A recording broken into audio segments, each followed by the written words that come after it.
नमस्कार। आज हम एक बहुत ही जानी मानी किताब पर बात करने वाले हैं, रॉबर्ट कियोसाकी की रिच डैड पुअर डैड। मतलब इस किताब ने पैसों को लेकर कई लोगों की सोच बदली है। हाँ जी, बिल्कुल। और इसकी जो शुरुआत है वही बड़ी दिलचस्प है। दो पिता, दो बिल्कुल अलग सोच। हाँ, एक तरफ लेखक के अपने पिता, जिन्हें वो पुअर डैड कहते हैं, पढ़े लिखे सरकारी नौकरी वाले, लेकिन पैसों को लेकर हमेशा थोड़ी तंगी रही। सही। और उनकी सलाह क्या थी कि भाई अच्छा पढ़ो लिखो, डिग्री लो और एक सुरक्षित नौकरी ढूंढो। बिल्कुल। और दूसरी तरफ उनके दोस्त के पिता, रिच डैड, वो शायद स्कूल कॉलेज ज्यादा नहीं गए, पर एक सफल बिजनेसमैन बने, काफी अमीर। और उनकी सलाह एकदम उल्टी थी। वो कहते थे नौकरी ढूंढना मत सीखो, बल्कि ये सीखो कि पैसा तुम्हारे लिए कैसे काम करे, ताकि तुम्हें पैसे के पीछे ना भागना पड़े। और ये जो सोच का फर्क है, यही शायद पूरी किताब का क्या कहते हैं सार है। बिल्कुल।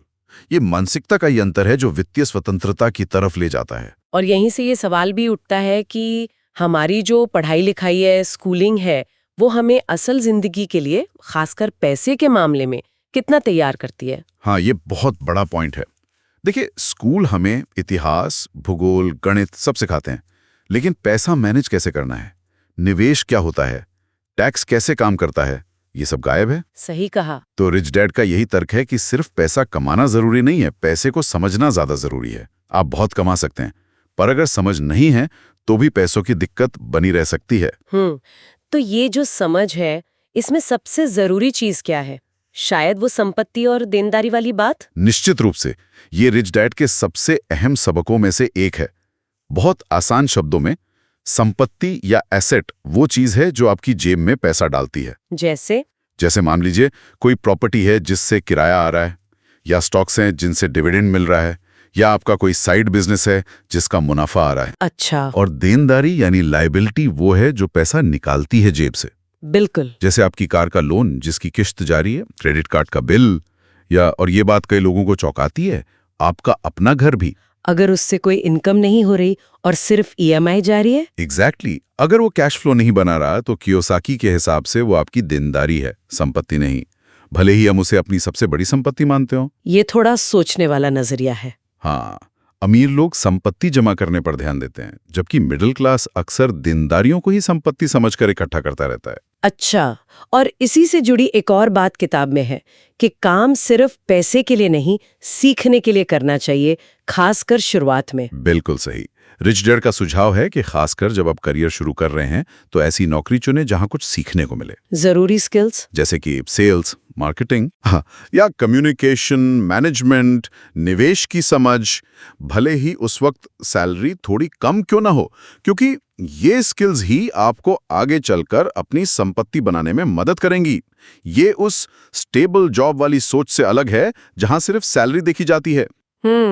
और अगर लोग सिर्फ सैलरी के लिए ही काम करते हैं तो वो अक्सर उसमें फंस जाते हैं, जिसे किताब में रैट रेस कहा गया है। हाँ, रैट रेस मतलब चूहा दौड़। ये एक चक्र है। आप नौकरी करते हैं, पैसा कमाते हैं, महीने के सारे बिल चुकाते हैं, ईएमआई देते हैं, और महीने के आखिर में फिर वहीं के वहीं पैसा खत्म। हाँ, और फिर अगले महीने की सैलरी का इंतजार। इसी गोल चक्कर में जिंदगी निकल जाती है। रिच डैड कहते हैं इससे बाहर निकलना जरूरी है। और उसका तरीका है पैसिव इनकम बनाना, मतलब ऐसी इनकम जो आपके एक्टिव काम किए बिना भी आती रहे। बिल्कुल, ऐसी संपत्ति बनाना जो आपके लिए पैसा कमाए, जैसे किराए की इनकम, डिविडेंड, रॉयल्टी या कोई ऑटोमेटेड बिजनेस। लक्ष्य ये होना चाहिए कि आपकी पैसिव इनकम आपके खर्चों से ज्यादा हो जाए। तब आप फाइनेंशियली फ्री हैं, रैट रेस से बाहर। एग्जैक्टली।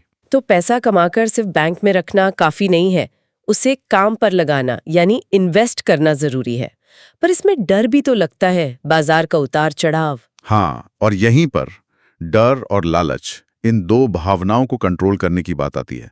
कियोसाकी कहते हैं कि ज्यादातर लोग पैसे से जुड़े फैसले इन्हीं दो चीजों से करते हैं, या तो पैसे खोने के डर से या फिर जल्दी अमीर बनने के लालच से। और अक्सर गलत फैसले ले बैठते हैं। बिल्कुल। वित्तीय शिक्षा आपको इन भावनाओं से ऊपर उठकर समझदारी से, लॉजिक से फैसले लेने में मदद करती है।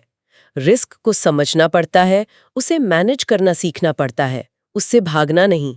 तो कुल मिला के रिच डैड पुअर डैड सिर्फ ये नहीं बताती कि अमीर कैसे बने, बल्कि ये पैसों को लेकर हमारी पूरी सोच, हमारी मानसिकता को बदलने की बात करती है। हाँ, मतलब वित्तीय रूप से साक्षर बनना, संपत्ति बनाना सीखना और पैसे को अपने लिए काम करने देना, ये ज्यादा जरूरी है। ये एक माइंडसेट शिफ्ट है, एकदम सही कहा। ये एक सफर है जो सोच बदलने से ही शुरू होता है। और शायद आज के लिए सोचने वाली बात यही हो सकती है कि वो कौन सा एक छोटा सा पहला कदम है जो कोई भी आज उठा सकता है, अपनी फाइनेंशियल समझ बढ़ाने के लिए या शायद अपनी पहली संपत्ति बनाने की दिशा में। हो सकता है कोई किताब पढ़ना शुरू करे या कोई छोटा सा निवेश करे। हाँ, या बस अपने महीने के खर्चों और आमदनी को ठीक से लिखना शुरू करे। कहीं से भी शुरुआत की जा सकती है, बस पहला कदम उठाना जरूरी है।